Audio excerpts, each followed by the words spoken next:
Buenas tardes, compañeros de la Fundación Universitaria del Área Andina. Mi nombre es John Sebastián Vaca, el de mi compañero es Asbel Alvarado, y en esta oportunidad le vamos a hablar sobre los territorios indígenas y cómo está influyendo con el Estado. Efectivamente, Sebastián, como lo está mencionando, vamos a resaltar mediante un mural toda la problemática de los territorios de nuestros indígenas, como también hablaremos de los derechos humanos y también hablaremos de los líderes sociales. Claro que sí, también vamos a hacer una retrospectiva de cuáles han sido las afectaciones, cómo el Estado les ha ayudado y por qué, siendo minorías, no han sido aún económicamente más apoyados. Miremos también, Sebastián, algo muy importante, y es la afectación que nos da todo el tema de las rutas de narcotráfico, como también nos da la ruta que traen actualmente las armas. Hablaremos un tema muy importante, y es digamos, la problemática de la restitución de tierras, que es algo muy importante que también debemos hablar dentro de nuestra exposición, y hablaremos la afectación tan grande también que nos está efectuando el tema de la explotación de hidrocarburos. Claro que sí, también miraremos cuáles son los derechos que piden estas personas y por qué los líderes sociales han sido maltratados y en muchas ocasiones matado en sus territorios. ¿Por qué los han desapropiado? ¿Y por qué ellos, siendo un grupo o comunidad, siguen siendo maltratados y el Estado aún todavía no ha hecho nada para ayudar a preservarlos y conservarlos como grupos importantes de la sociedad? Sin mayor preámbulo, acompáñenos. Bueno, compañeros, como habíamos dicho, vamos a hacer una línea del tiempo o una retrospectiva de los territorios indígenas, la importancia, cómo se han visto afectados en el territorio colombiano, y pues mirar si realmente las entidades públicas o estatales les están ayudando a preservar sus requisitos, su naturaleza y demás. Asbel, cuéntanos un poco más de ellos. Claro que sí, Sebastián. Estas personas, los indígenas, desde hace miles de años, desde antes de llegar los españoles y los portugueses a colonizar en Colombia, han tomado como tal una decisión propia de buscar como tal su aislamiento voluntario. Este aislamiento tiene que ver también con el tema de que ellos se hacen aparte de todo lo que nosotros actualmente vivimos, como de tener un celular, como de tener una tecnología, como tener una identificación, y es por eso que actualmente están un poco olvidados.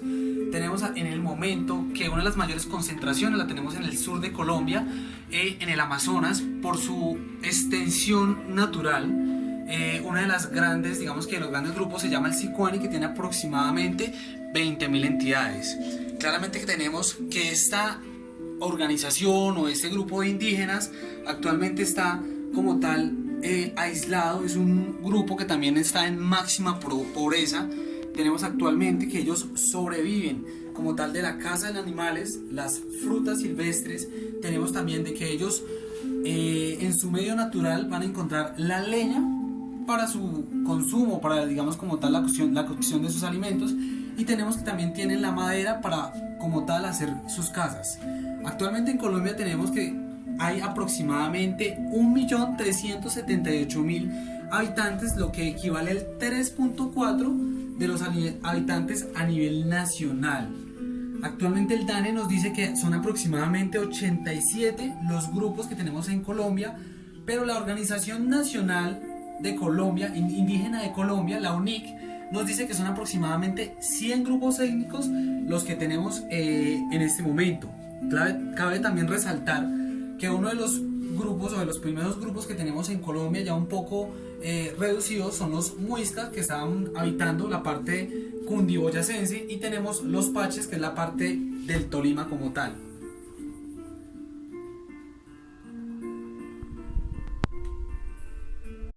Bueno, compañeros, como veníamos mencionando hace un momento, en este momento vamos a hablar de el logro que ha tenido la UNIC. Recordemos la UNIC, la Organización Nacional de Indígenas en Colombia, debido a que el Estado le ha aprobado ciertos derechos. Estamos hablando de más de 10 derechos. Sebastián, háblenos de esos derechos. Claro que sí, Asbel, muchísimas gracias. Y el primer derecho es el derecho a la dignidad, honra y el buen nombre de los grupos étnicos. ¿Qué nos dice este derecho? Que a ellos se les tiene que tratar como pueblos indígenas o tribales, que es el nombre apropiado para referirnos a estos grupos. No con palabras como salvajes o despectivas que hagan que el buen nombre de ellos o de sus tradiciones se vean afectados. El segundo es el derecho a la propiedad colectiva. ¿Qué es el derecho a la propiedad colectiva? Es la constitución que el Estado le da para que este grupo de personas o entidades puedan hacer sus desarrollos sociales, económicos, políticos y religiosos, respetando las tradiciones y culturas de cada uno de ellos.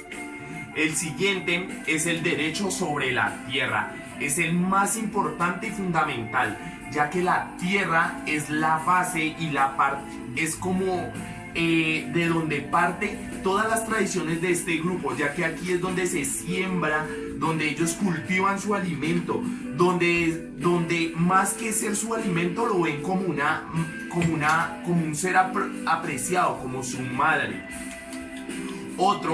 El cuarto es el derecho a participar en la utilización, explotación y conservación de los recursos naturales renovables existentes en el territorio. ¿Esto qué quiere decir? Que aparte que el Estado les brinde el espacio o los lugares adecuados, ellos puedan hacer uso de estos recursos para la explotación y demás insumos que genere ganancias y rentabilidades para sus comunidades, porque a pesar de que estén aislados hay muchas cosas que tratan de conseguirlas y pues esto hace que ellos necesiten dinero, que es de esta manera que lo consiguen. El otro es el derecho de consulta previa. El derecho de consulta previa hace referente a los pueblos indígenas, a los materiales que pueden afectar previamente su territorio o aquellas cosas que se pueden ver afectadas, como pueden ser los tratados de libre comercio o demás entidades, ya que pues estos lo que hacen es quitarle territorios a sus expansiones y no le ayudan a preservar pues lo tradicional y cultural que es de ellos. El sexto y último, el derecho de los pueblos indígenas a una educación que respete su cultura. Como sabemos, este grupo de personas tienen diferentes tipos de dialectos y comunicaciones. Esto quiere decir que no solo cómo se comunican, sino también cómo viven, cómo se desarrollan como pueblo, hacen que sus culturas sean muy diferentes a las de las personas que estamos en las ciudades rurales. Es por eso que Colombia, a partir de estos derechos y más, hace que ellos pues tengan relevancia en el Estado.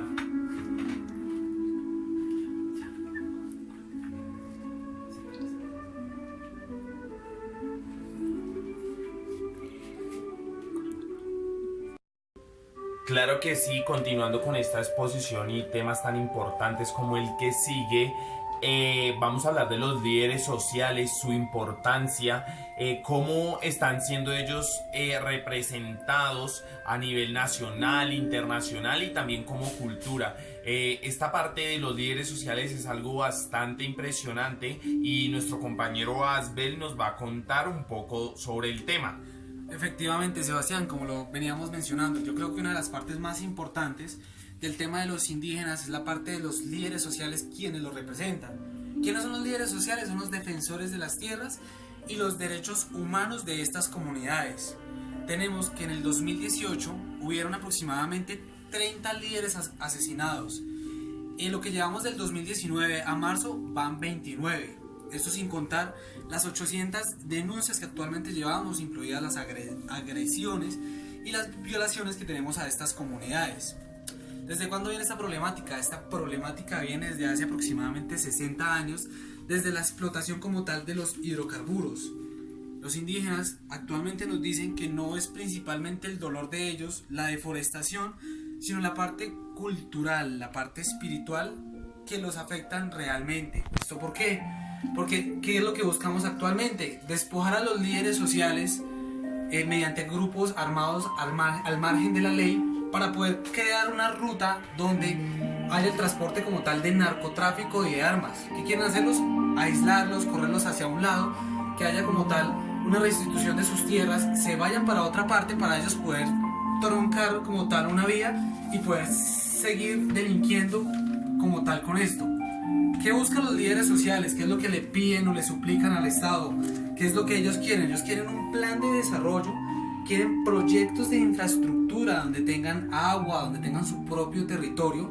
Hablamos del agua muy importante, y es que ellos no quieren que tengan que esperar a que llueva para poder tener su agua, para poder ellos como tal abastecerse, sino que tengan sus propios ríos, que tengan sus propias quebradas, que no estén contaminadas por tema de la minería, por tema como tal de los grupos que hablan como tal del petróleo, de hidrocarburos, por la misma contaminación que hay actualmente.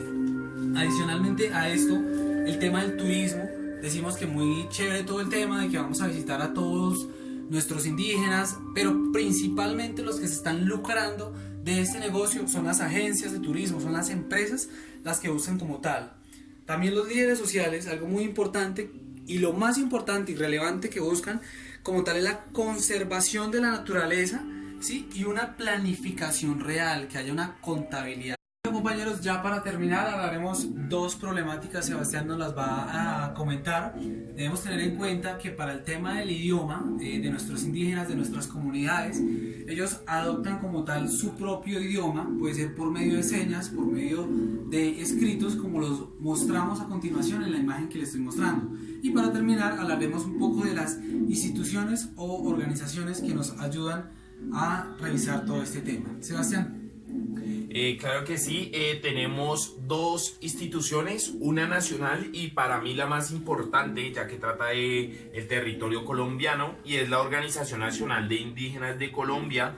Es el principal organismo que agrupa y representa a los pueblos indígenas colombianos. Fue fundada en febrero de 1982 por el primer Congreso de Indígena Nacional.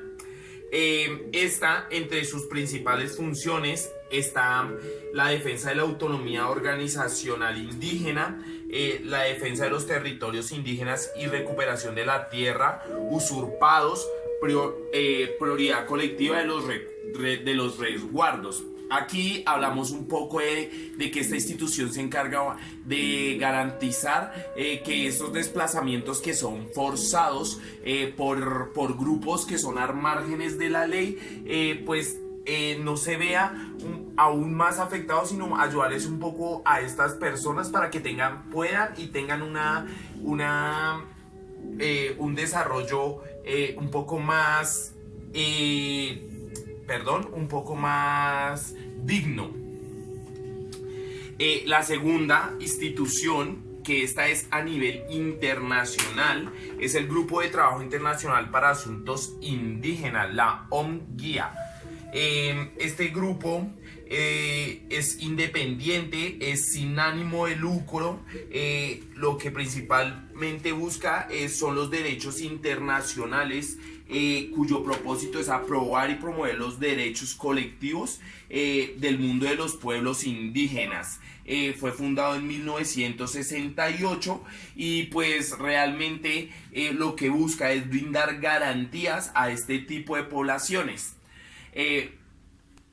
Bueno, muchísimas gracias a todos ustedes por habernos prestado esta atención. Espero hayamos generado un poco de conciencia de los territorios indígenas, de su participación, y más que esto también haberlos informado de cómo estos grupos están en nuestro territorio colombiano. Este fue nuestro collage. También recordarles que todo el trabajo que hicimos y que ven plasmado fue realizado manualmente por mi compañero y mi persona. Esto con la única concepción de atribuirle a las tribus indígenas que estas personas trabajan mucho lo que es la mano de obra, o sea, ellos todo lo hacen muy manual. Entonces nosotros quisimos también representarlo a partir de pues estas imágenes que están viendo ustedes plasmadas. Espero les haya gustado, muchísimas gracias. Recuerden que la exposición fue hecha por Asbel Alvarado y Sebastián Vaca.